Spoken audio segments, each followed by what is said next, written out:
The heavy stillness in the conference room throbbed against my eardrums as Lavinia, our vice president, slammed her palm on the glass table. All 80 employees sat frozen beneath the harsh lighting, even the usual keyboard tapping and pen clicking gone silent. Every breath felt loud. "Stand up right now and apologize to my daughter for your incompetence or clear out your desk," Lavinia declared, her voice echoing through the company's main hall. Her daughter, Cresa, hired 6 months earlier and mysteriously promoted to senior manager just last week, sat beside the executive board with a faint smirk curling at her lips. My heart pounded against my ribs as every pair of eyes turned to me. I slowly rose from my chair, the metal legs scraping across the floor in the suffocating quiet. The walk to the front felt endless, each step echoing like a countdown over my career. Lavinia's grin stretched wider, savoring the humiliation she expected. She believed she had cornered me, convinced I'd break under public shame rather than risk the job I'd devoted 15 years to. She didn't know me at all.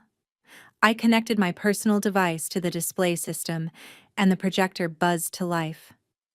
"I believe this will clear things up," I said, my voice low but steady. Her smile faded when I didn't immediately begin apologizing. Instead, I tapped the screen. Her daughter's voice flooded the room. "Mom, I totally messed up the Harrington presentation. I mixed their financial review with our internal projections. But don't worry, I told everyone it was her fault." Then came Lavinia's unmistakable voice. "Perfect, sweetheart. Keep putting everything on her. Once this merger finishes, we'll redo the whole department anyway. Just hang tight until our bonus is secured." Shocked murmurs rippled through the room. Lavinia lunged toward me, her heels stabbing the carpet. "That's private. Turn it off now," she barked, reaching for my device. Bennett, our CEO, lifted his hand. "Continue," he ordered, his expression darkening. I nodded and played the next clip. "Just delete her slides before the investor briefing," Lavinia instructed. "Say there was a technical glitch. The board needs to see only your version of the proposal." "But what if someone asks questions I can't answer?" Cresa worried. "Then look at her and say, 'Maybe you can explain why your data didn't support this conclusion.' Make her seem unprepared." With each new recording, Lavinia's face drained of color. Cresa slumped deeper in her chair, no longer smirking, her gaze fixed on her trembling hands. Bennett rose slowly. "How long has this been happening?" I met his eyes without flinching. "Since Cresa was hired, I've dated copies of my original reports alongside the altered versions she submitted under her name. And this isn't limited to my department. I've spoken to 3 former employees who suffered similar treatment before being forced out." The room stayed utterly silent as I disconnected my device and returned to my seat. Lavinia remained frozen at the front, her mouth opening and closing soundlessly. But I knew this was far from finished. The real fight was only beginning. If you've ever witnessed workplace sabotage or confronted an abusive manager, hit the like button now. Subscribe for more stories of workplace justice and share your experience in the comments. Now, let me explain how this entire nightmare started. My name is Imagagan, and until 6 months ago, I was the rising star of our analytics department. I had spent 15 years building my reputation through careful work and innovative strategies. Colleagues respected me, upper management relied on me, clients specifically requested me for their projects. Then Lavinia hired her daughter. I remember Cresa's first day. She wore a designer outfit and introduced herself, proudly announcing her graduation from an elite university with honors.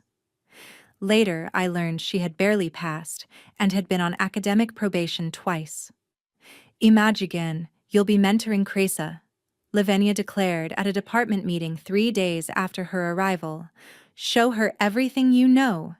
I noticed several colleagues exchanging looks. Everyone understood what mentoring the boss's daughter meant, babysitting an entitled newcomer while keeping up with my full workload.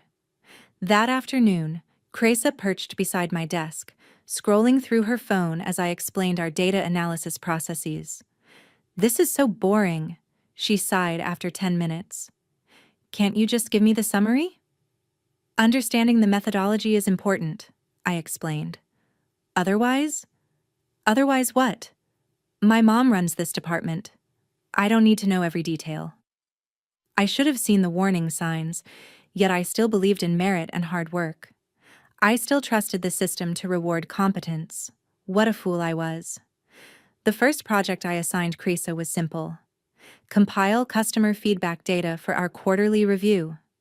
I provided a template, clear instructions, and my direct extension for questions. 3 days later, at the department review, Cresa presented an entirely different analysis than what I had requested.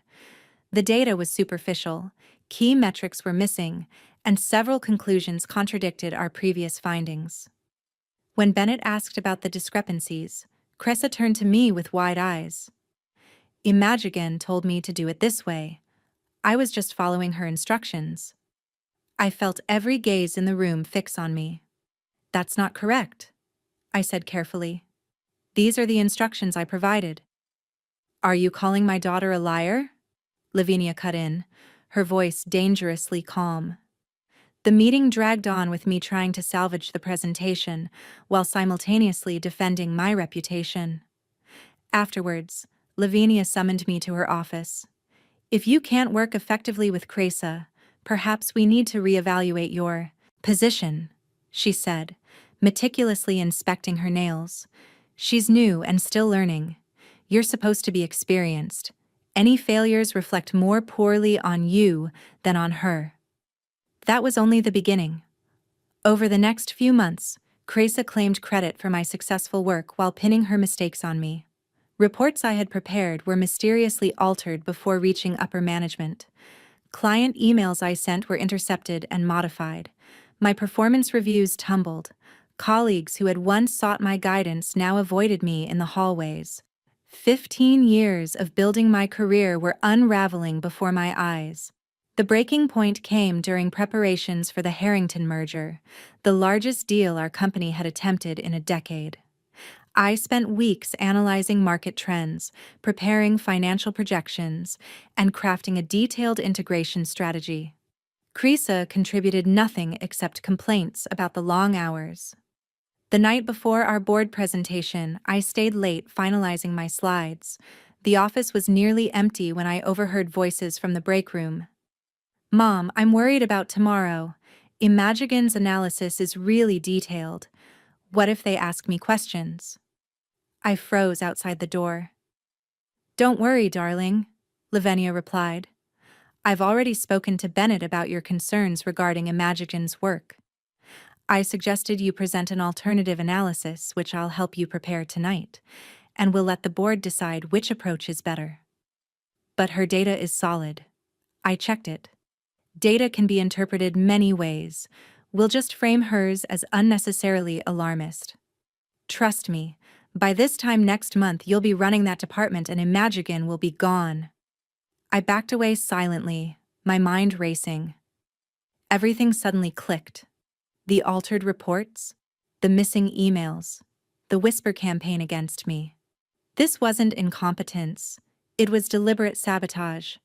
That night, I made a decision. I would protect myself by documenting everything. I kept my device close during meetings and saved every version of my work with digital timestamps, not for revenge, but for survival. The next day, I watched in silent fury as Cresa presented her alternative analysis to the board, an almost exact copy of my work from 3 months earlier, but with risk factors minimized and profit projections inflated. "I'm concerned about the analysis presented," she said, offering the board members a concerned look. "It's unnecessarily pessimistic and could threaten this merger." I waited for someone, anyone, to acknowledge my previous work, but no one did. Or if they did, they remained silent.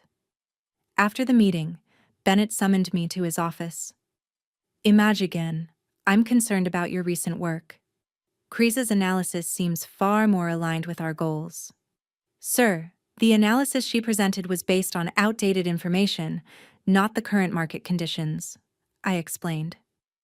Are you suggesting you understand the market better than our senior manager? He interrupted, nodding toward Krisa's newly listed title on the organization chart. I stared at him, speechless. Senior manager? Krisa had been with the company for less than 6 months and had contributed absolutely nothing of value. No, sir, I finally managed to say. I'll review my approach. For the next 2 weeks, I collected evidence meticulously. I recovered original emails from server backups, compared document versions with their altered counterparts, recorded conversations when legally permitted, and reached out to former employees who had left under similar circumstances. What I uncovered was worse than I'd imagined. This wasn't just about Krisa. Lavinia had been systematically removing talented employees who might threaten her position or who refused to participate in her schemes. She had built a network of loyalty fueled not by respect, but by fear and favoritism. Then came the week of the all-staff meeting. The Harrington deal was moving forward based on Krisa's flawed analysis, and issues were beginning to surface, problems I had clearly identified in my original report. Instead of acknowledging them, Lavinia decided she needed a scapegoat. Me. The morning before the meeting, she cornered me in the elevator. Tomorrow's meeting won't be pleasant for you, she said with a tight smile. But if you publicly apologize for your mistakes and acknowledge Krisa's superior work, I may consider keeping you in a reduced capacity. I looked her straight in the eyes. And if I don't? Then empty your desk before you leave today. Your choice. The elevator doors slid open and she walked out, confident in her victory. She had no idea what was coming. That night, I couldn't sleep. My career, my reputation, my future, everything I'd built hung in the balance. Was I truly ready to risk it all? As dawn broke, I made the call that would change everything. Hello? The voice was groggy from sleep. Penelope, it's Imogen. I'm sorry for calling so early, but I need your help. Penelope had been our largest investor for years, though she rarely attended company events. I had worked directly with her on several projects before Lavinia took over the department. Imogen, is everything okay? No, I said, my voice steadier than I felt. And I need to show you why. We agreed to meet at a quiet cafe 3 blocks from the office. I arrived early, my laptop and files arranged neatly on the table. When Penelope walked in, I barely recognized her.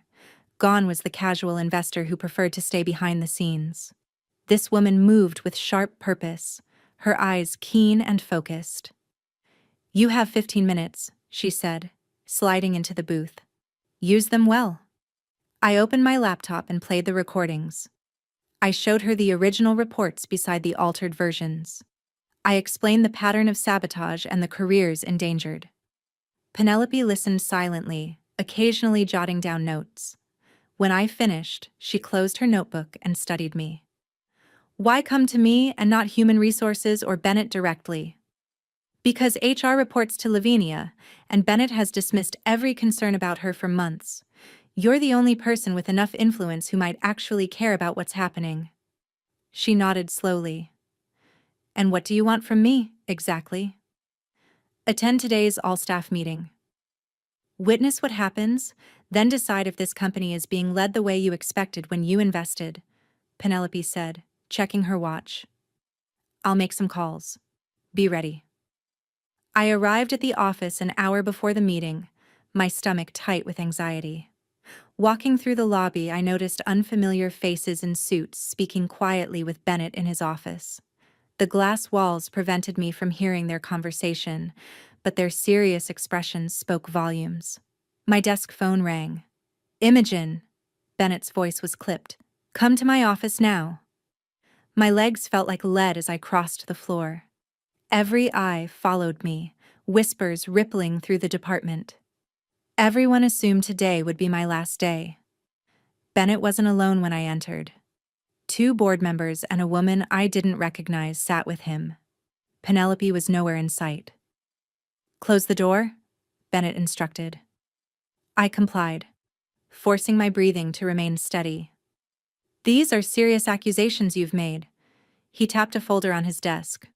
"Lavinia has been with this company for 12 years, 11 years, 7 months," corrected one board member, "and she has generated significant growth."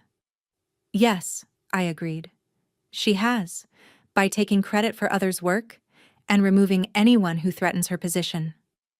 The unknown woman leaned forward. "I'm Dominique from Legal. We've reviewed the materials you provided to Miss Penelope. While some recordings made without consent could be legally problematic." My heart sank. They were going to protect Lavinia. But Dominique continued. "The documentation of altered reports and the testimonies from former employees reveal a pattern that cannot be ignored." Bennett exhaled heavily. "We're in a difficult position. The Harrington merger is moving forward based on projections that may, if I understand correctly, be fundamentally flawed." "They are," I confirmed, "but there's still time to adjust if we act quickly." The board members exchanged glances. "The all-staff meeting begins in 20 minutes. Lavinia expects to publicly discipline you, after which we would announce Creasa's promotion to department director." My mouth went dry. "Now we want to see exactly how far they'll go. You will attend the meeting as planned. Let Lavinia make her accusations. Respond as you see fit." I realized they were giving me the opportunity to defend myself publicly. "Something you've earned," one board member added. As they explained the plan, I realized I was walking into a minefield. If Lavinia felt threatened, there was no telling what she might say or do. My evidence might not be enough. My career could still end today, but at least I would go down fighting. The main hall filled quickly as employees arrived for the mandatory meeting. I took a seat near the back, ignoring whispers and sidelong glances. Creasa sat with the executive team at the front, exuding confidence. Lavinia stood at the podium, reviewing her notes and scanning the room. Her eyes found mine. She smiled. Bennett opened the meeting with standard announcements about quarterly goals and upcoming events, then handed the floor to Lavinia. "Thank you, Bennett. Before discussing department updates, there's a personnel matter to address." Her voice carried easily. "Over the past several months, we've experienced concerning issues with the quality of work coming from our analytics team, specifically work overseen by Imagigen." A murmur ran through the audience. Most recently, her faulty analysis of the Harrington opportunity nearly disrupted a critical merger. Fortunately, our senior manager Creasa detected the issues and submitted a corrected evaluation. This ongoing pattern of jeopardizing company initiatives cannot continue. Lavinia's gaze swept across the room. "Imogen, please stand." And there it was, the moment everything had been building toward. I rose slowly, feeling every stare lock onto me. "Accountability is a core value at this organization," Lavinia continued. "Everyone makes errors, but refusing to admit them is intolerable. Stand right now and apologize to my daughter for your incompetence, or clear out your desk." The silence that followed pressed heavily on my chest. I inhaled deeply and walked toward the front, my footsteps unnervingly loud. Instead of approaching the podium, I stepped to the computer station that controlled the room's display. "I believe this will make the situation clearer," said, connecting my device. What happened next unfolded exactly as I described earlier. The recordings, Lavinia's outrage, Bennett stepping in. But what I hadn't mentioned was what occurred after the final recording played. "You'll never work in this field again!" Lavinia shouted, her composure destroyed. "Do you know who my friends are? Who my husband golfs with? You're finished." "That's enough," a voice said from the back.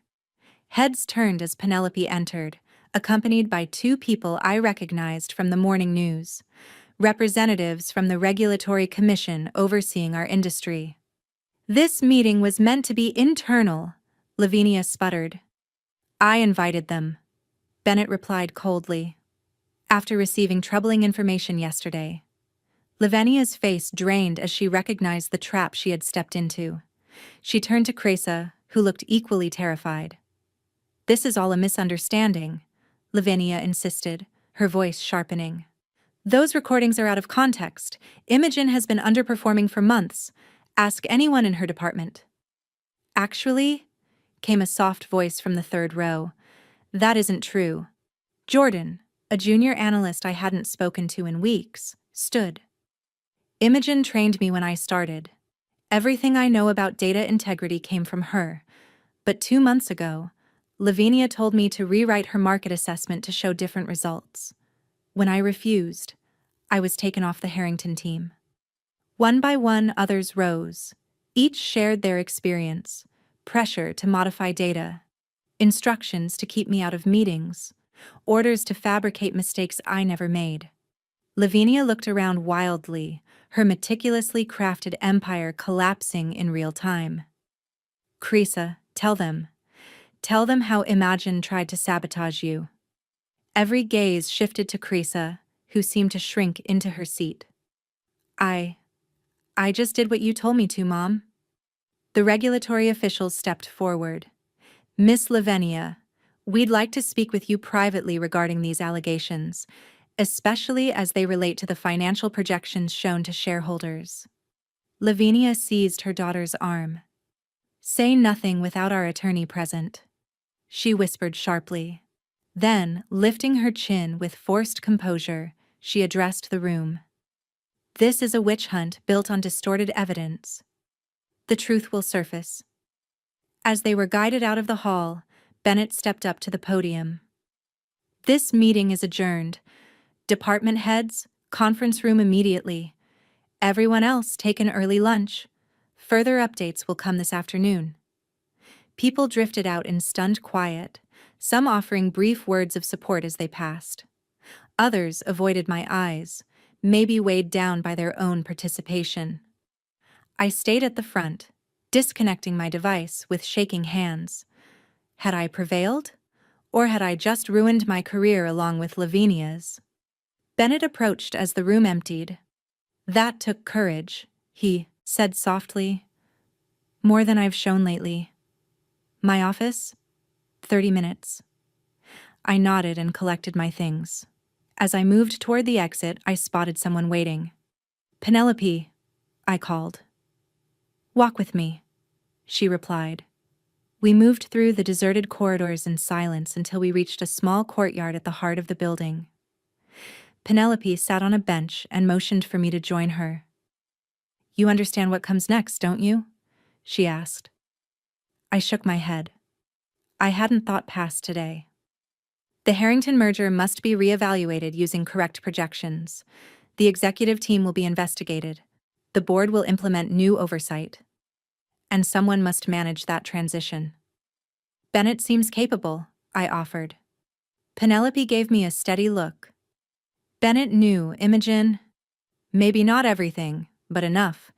He chose to ignore it because Lavinia's department looked successful on paper." My stomach twisted as the meaning settled in. "So what now?" I asked. "That depends mostly on what you decide to do next," Penelope replied as she stood. "Our meeting with Bennett will be enlightening. I suggest you think carefully about what you want." As she walked off, my thoughts spun through possibilities. I had exposed Lavinia and Cresa, but the corruption might go deeper. Had I triggered something I couldn't contain? Was I now a threat to people far more powerful than Lavinia? My phone buzzed with a text from an unknown number. "Parking garage. Level 3. 10 minutes. Come alone if you want the full story." I stared at the message, a cold unease sliding through me. This wasn't finished. Not even close. I stepped into the parking garage, my footsteps echoing between the concrete pillars. Level 3 was nearly deserted at this hour. Most employees were still inside discussing the morning's chaos. My pulse hammered as I scanned the dim space. "Over here." I turned and saw Ella, our head of IT security, leaning against a column. In 5 years, We'd exchanged little more than greetings. "You sent the text?" I asked, approaching slowly. Ella nodded, glancing toward the elevator. "We don't have long. I need to show you something before your meeting with Bennett." She pulled out a tablet and tapped the screen. 3 months ago, Lavinia ordered a security audit of all departmental communications. The official reason was protecting proprietary data. The real reason was this. She handed me the tablet. On the screen was a list of search parameters. Imagigen plus mistake. Imagigen plus error. Imagigen plus problem. Imagine plus disagreement. "She was constructing a case against you," Ella said, "using our security tools to comb through any negative mention of your work." I scrolled through the list, my stomach nodding. "Is this even legal?" "Gray territory," she replied, "but that isn't the whole picture."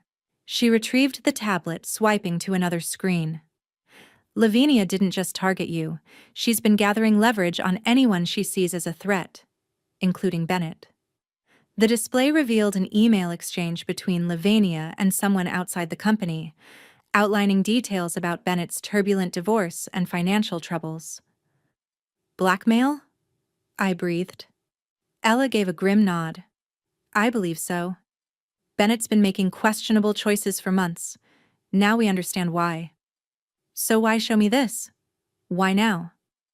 "Because I'm next," Ella said, her voice firming.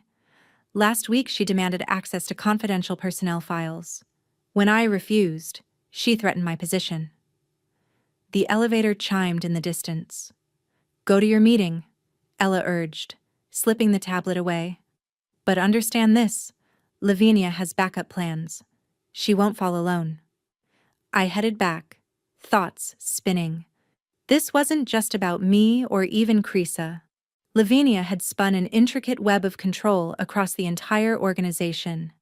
When I entered Bennett's office, Penelope was already seated beside Dominique from legal and 2 board members. Bennett looked drained, his earlier assuredness replaced by visible strain. "Imagigen, thank you for coming," he said, his voice tight. "We've been discussing our next steps." Before he could continue, Penelope cut in. "I want to address the obvious question. Bennett, how long have you been aware of Lavinia's tactics?" He recoiled slightly. "I had suspicions, but nothing conclusive." "That's not what I asked," she pressed. Bennett tugged at his tie. "She possessed information, personal matters that could have damaged my position. I didn't directly support her actions, but I ignored more than I should have." The room seemed to thicken with tension. "And now?" I asked, recalling Ella's warning. "Now we're dealing with a significant crisis," said one board member, introducing himself as Griffin. "The Harrington merger relied on growth projections that appear to be fabricated. Our shareholders were deceived. The Regulatory Commission is already requesting explanations." Dominique's expression darkened. "We're looking at potential securities violations. We must prove immediately and transparently that we're confronting the issue."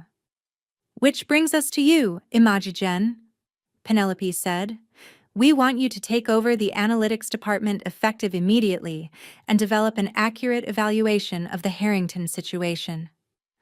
I should have felt victorious, but instead a quiet unease crept in. "Why me? Why this moment?" Griffin traded glances with the other board member. "Honestly, you're the only one with both the expertise and the integrity. You were correct about the projections. You spoke up when no one else dared." "And," Bennett added reluctantly, "because we need someone unquestionably clean to present to the regulators, someone who can represent our path to recovery." There it was, the truth laid bare. They weren't uplifting me, they were positioning me as a shield. "And what about Lavinia?" I asked. "She's been suspended pending investigation," Dominique replied. "Her company accounts are locked, though she's already threatening defamation lawsuits. And Creasa resigned 20 minutes ago. emptied her desk while crying about how unfair everything is. I weighed my choices. I could walk away, find a new position, escape this poisoned workplace, but doing so would abandon the colleagues who had finally found the courage to speak out. It would hand the narrative back to the people who enabled Lavinia. "I'll lead the department temporarily," I said slowly. "But I want full access to every communication and report from the past year. No restrictions." Bennett shifted uneasily. "Some of those communications may include sensitive—" "Everything," I cut in, "or I go directly to the Regulatory Commission." Penelope's lips curved slightly. "I find that reasonable." The next 3 weeks were the most grueling of my career. By day, I guided a team rebuilding our analytics from the foundation up. By night, I sifted through the mountain of data Ella helped unlock. What I uncovered was far worse than anything I'd suspected. Lavinia hadn't only targeted me, she had deliberately sabotaged at least 7 promising employees over the last 3 years. She had manipulated financial projections to ensure her department always appeared successful while others faltered. She'd cultivated ties with board members through meticulously staged chance encounters. Most disturbing were her contingency files. Hidden inside encrypted directories were dossiers on every executive and board member. Personal histories, financial records, private correspondence. She had leverage on everyone, including, I discovered with a shiver, Penelope. Meanwhile, the company tried to manage the fallout. Bennett released polished statements about strengthened governance and renewed dedication to integrity. The board formed an ethics committee. HR launched a review of promotion procedures. On the surface, reform was underway. Beneath it, power was merely shifting hands. 2 days before the rescheduled board meeting on the Harrington merger, Lavinia contacted me. The message was brief. "Coffee. Tomorrow. 8 a.m. The place across the street." Against my better instincts, I went. She looked different, smaller somehow, without her usual sharp suit and immaculate makeup. But her eyes were as calculating as ever. "You've made quite an impression," she said once our drinks arrived. "The board is praising you nonstop. Bennett calls you his most essential executive. Quite the reversal." I stayed silent, waiting. "They're using you, you know," she continued. "Once the regulatory scrutiny fades, you'll be quietly pushed aside. That's how this works." "Is that why you brought me here? To offer career wisdom?" I asked. Lavinia's smile thinned. "I'm here to propose a deal. I have information. Information the Regulatory Commission would find compelling. Details about how long the board truly knew about the projection issues." My pulse quickened. If the board had known before I exposed her. "What do you want?" I asked. "A statement from you clarifying that my daughter was misled, that she believed the projections she presented were correct. She's young. Imagine again. Don't ruin her future. And in return, I share what I know. You won't just be the whistleblower who caught the culprit. You'll be the one who uncovered the entire system's corruption. Your position becomes untouchable." It was tempting. Dangerously tempting, but something felt off. "I'll think about it," I said, rising. "Don't think too long," Lavinia called after me. "The board meets tomorrow." When I returned to the office, Ella was waiting by my door. "You met with Lavinia?" she said. It wasn't a question. "How did you—" Building security still flags her movements. What did she want? I explained her proposal.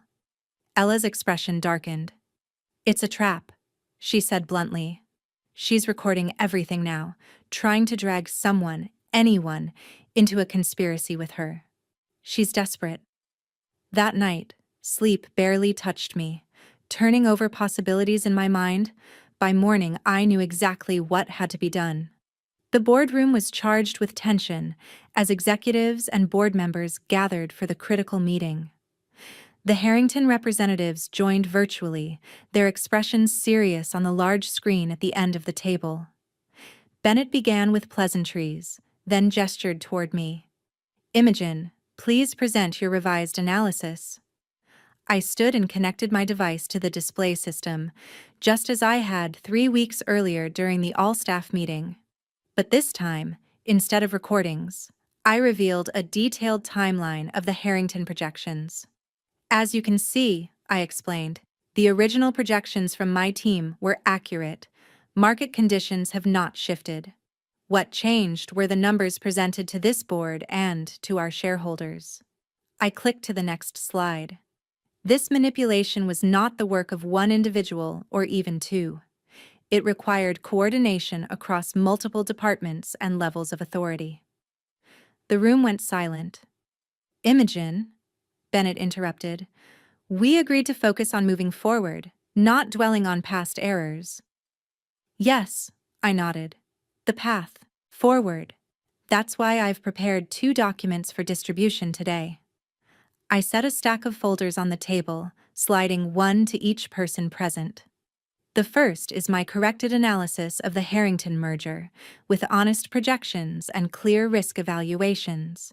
The second is my letter to the Regulatory Commission detailing systematic falsification of financial reports over the past 3 years, including who knew what and when. Murmurs of shock swept through the room. Bennett half rose from his chair. "This is completely inappropriate," a voice from the doorway protested. "It is exactly appropriate," Penelope said, stepping in with 2 suited representatives. "These are members of the commission. They are here at my invitation." She took a seat beside me. "Imogen approached me last week with concerns far beyond Lavinia's behavior. After reviewing her evidence, I contacted the commission directly." "You can't possibly believe?" Griffin began. "What I believe," Penelope interrupted, "is that this company has lost its way. And unlike some of you, I will not sacrifice my reputation or freedom to defend a broken system." One of the commission representatives stepped forward. "We will need statements from everyone. All electronic devices remain here. No one leaves until all relevant materials are secured." What followed was 6 hours of controlled chaos. Executives were interviewed individually.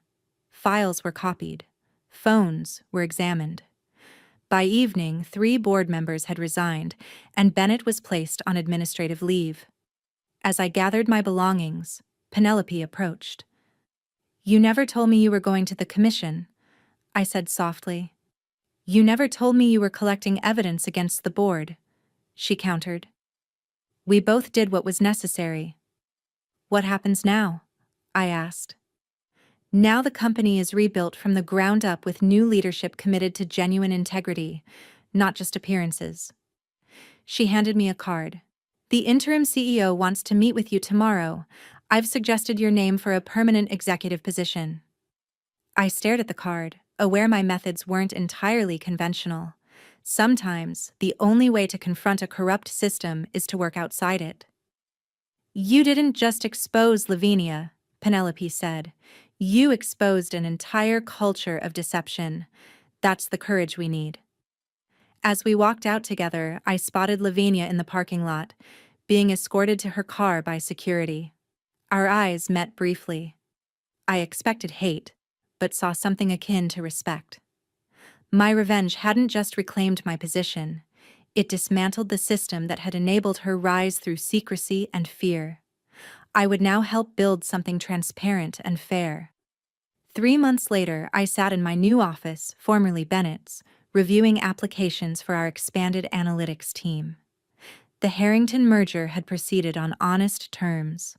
Our stock had dipped after the scandal, but was slowly recovering as investors responded to our transparency initiatives.